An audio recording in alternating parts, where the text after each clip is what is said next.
ये गीत सुनने में जितना मासूम लग रहा है, इसका फिल्मी इतिहास उतना ही मैच्योर है। साल 1966 की टॉप ग्रॉसर फिल्म सूरज में बैजयंती माला और मुमताज पर फिल्माया गया गाना उस दौर में इतना पॉपुलर हुआ कि इसने फिल्मी गीतों को परखने के पैमाने बदल दिए। और इसे गाने वाली बच्ची तो नहीं, पर उस दौर की तमाम बड़ी गायिकाओं के बीच थोड़ी कच्ची ही कही जा रही थी।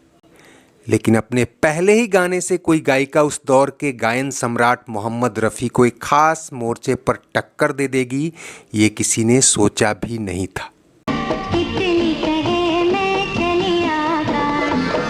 उनका ये गाना प्लेबैक सिंगिंग के फिल्म फेयर अवार्ड के लिए रफ़ी साहब के एक सुपर डुपर हिट गाने के आड़े आ गया। और हटा या हटाया गया जो भी कहिए, तितली उड़ाती इस बाल सुलभ गीत के दम पर उसने गायकी में ऐसी उड़ान भरी कि अगले 4 साल तक लगातार फिल्म फेयर के लिए नॉमिनेट हुई। और जिस दौर में लता मंगेशकर और आशा भोसले के अलावा किसी फिल्म का म्यूजिक ट्रैक पूरा ही नहीं समझा जाता था, इसने चोटी के संगीतकारों के साथ टॉप हीरोइनों के लिए कई हिट गाने गाए।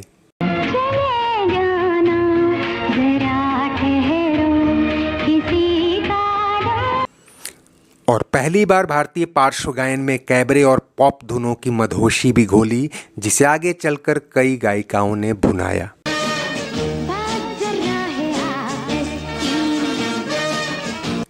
लेकिन कुदरत का करिश्मा कहिए या फिल्मी करियर की फितरत, तेजी से चमकने वाली बिजलियां अक्सर गिरकर जमी दोज हो जाती हैं और बिंदिया चमकाने वाली जमी जमाई हस्तियां बिजली गिराने वाली कहलाती हैं।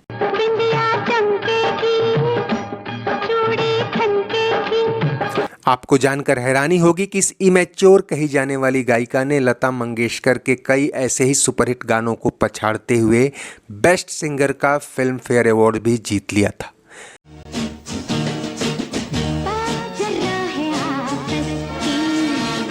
लेकिन जो हाल सुमन कल्याणपुर का हुआ, कुछ ऐसी ही तकदीर इस गायिका की भी लिखी थी। बहुत जल्दी से गाने मिलने बंद हुए और उम्र की ढलान तक हाशिए पर ही गुनगुनाती रह गई। हम बात कर रहे हैं 60 के दशक में अपनी अलग तरह की आवाज़ से सुर्खियों में आई गायिका शारदा की। और आपको लेकर चलते हैं इतिहास के उस मोड़ पर जहां संगीत की दुनिया के दिग्गज ये तय नहीं कर पा रहे थे कि रफ़ी साहब के इस सुपर डुपर हिट गाने के मुकाबले इस गायिका के डेब्यू सॉन्ग को कैसे आगे बढ़ाएं। बहारों फूल बरसाओ मेरा महबूब। साल 19 फिल्म फेयर पुरस्कारों के लिए नॉमिनेशन का दौर था। एक साल पहले यानी 1966 में साउथ के फिल्मकार टी गोविंदराजन और टी प्रकाश राव की हिंदी फिल्म सूरज धूम मचा गई थी। ये ब्लॉकबस्टर फिल्म फूल और पत्थर के बाद साल की सबसे कमाऊ फिल्म तो रही, इसके गानों ने भी कम गदर नहीं मचाया था।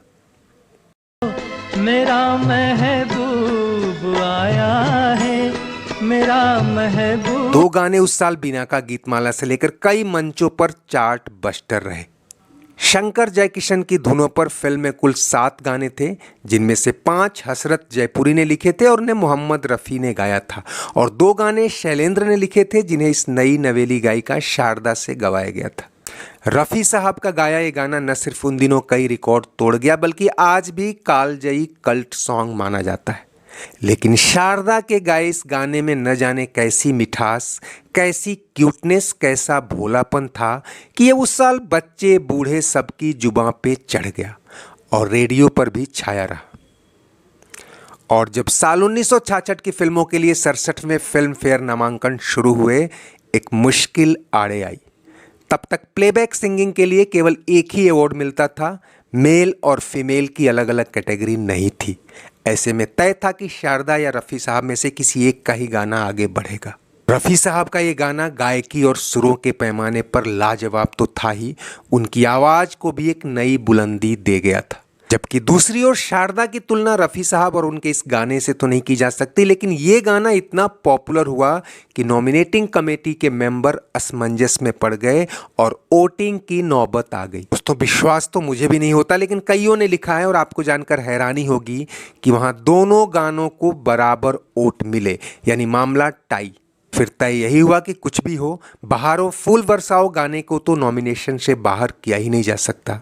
फिर शारदा को एक विशेष अवार्ड के लिए रिजर्व रखते हुए उनके गाने को ही पीछे कर लिया गया। दूसरी फिल्मों से इस कैटेगरी में 2 और गाने नॉमिनेट हुए थे और दोनों ही लता मंगेशकर के थे, लेकिन अवार्ड तो रफ़ी साहब के इस गाने को मिला और यही गाना सच में हकदार भी। सितारों मांग भर जाओ मेरा महबूब। पर दोस्तों, शारदा के इस गाने के नॉमिनेशन के समय जो माथापच्ची और खींचतान हुई, उसने एक नया रास्ता खोल दिया। उसी दौरान फिल्म फेयर कमेटी ने फैसला किया कि अगले साल से प्लेबैक सिंगिंग के लिए मेल और फीमेल दोनों कैटेगरीज में अवार्ड दिए जाएंगे और तब से इन दोनों कैटेगरीज में अवार्ड दिए जा रहे हैं। खैर, शारदा की तो ये पहली ही फिल्म थी, आगे कई अवार्ड और कई इम्तहान बाकी थे। अब उन्हें खूब गाने मिलने लगे। शंकर जयकिशन ने अपनी हर फिल्म में उनसे एक न एक गाना गवाया। हालांकि इस जोड़ी में से सिर्फ शंकर ही शारदा के घोर समर्थक थे, वरना जयकिशन को अब भी उनकी आवाज़ में एक जर्क नजर आता था। हालांकि उनके प्रशंसक इसे पॉप की खनक कहते थे। शारदा के स्टाइल में थोड़ी वेस्टर्न, थोड़ी कैबरे या पॉप मिक्सचर दिखता था। ऐसे में इस जॉनर के गाने तो उन्हें मिल ही रहे थे। रफ़ी साहब के साथ भी उन्होंने कई हिट गाने गाए। आपको बताते चलें कि साल 62-63 से रॉयल्टी को लेकर मोहम्मद रफ़ी और लता मंगेशकर के बीच मतभेदों के चलते दोनों ने करीब 4 साल तक साथ गाना नहीं गाया और इस खालीपन को भरने के लिए सुमन कल्याणपुर जैसी आवाजें खूब आगे आईं। शायद शारदा भी उसी रेस से निकली थी, लेकिन उनके फिल्मी डेब्यू से पहले ही रफ़ी लता की जोड़ी फिर साथ आ गई और अब तो सुमन कल्याणपुर ने भी सिक्का जमा लिया था। बाकी दिग्गज गायिकाएं तो थी ही पिच पर। उस घोर प्रतिस्पर्धा के बीच 1968 से 71 तक लगातार 4 साल शारदा को बेस्ट प्लेबैक सिंगिंग के फिल्म फेयर अवार्ड के लिए नॉमिनेट किया गया और उन्होंने इस गाने के लिए अवार्ड भी जीता। लेकिन जैसा कि उस दौर में म्यूजिक कंपनियों, प्रोड्यूसर्स और संगीतकारों के बीच सिंगर्स को लेकर लॉबिंग शुरू हुई, उसमें कई गायक और गायिकाएं पिस गए। फीमेल फ्रंट पर जब लता मंगेशकर और आशा भोसले की डिओपोली के आगे सुमन कल्याणपुर भी हाशिए पर चली गई, तो शारदा तो एक पायदान पीछे ही थी। लेकिन उन्होंने हार नहीं मानी। जब फिल्में मिलनी कम हुई तो उन्होंने अपना अलग एल्बम निकाला। 1971 में HMV द्वारा रिलीज सिजलर्स एल्बम के साथ वो भारत की पहली महिला सिंगर बनी जिन्होंने अपना पॉप एल्बम रिकॉर्ड किया।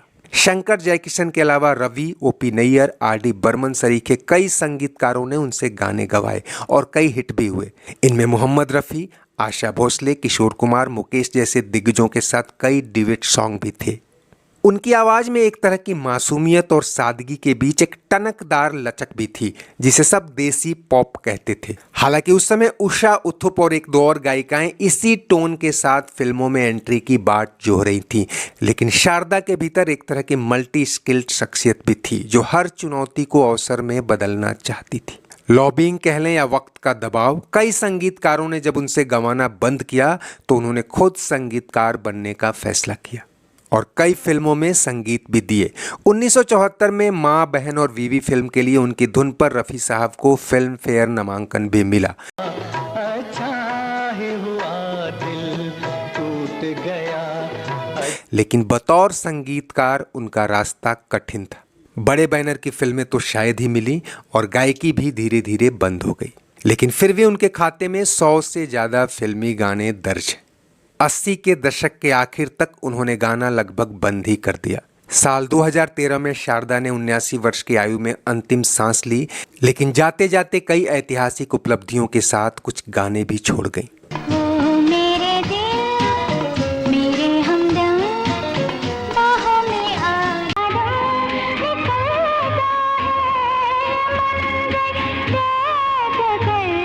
दोस्तों, चलते चलते वीडियो लाइक और शेयर तो कीजिए ही। अगर चैनल सब्सक्राइब नहीं किया है तो वो भी करते चलें।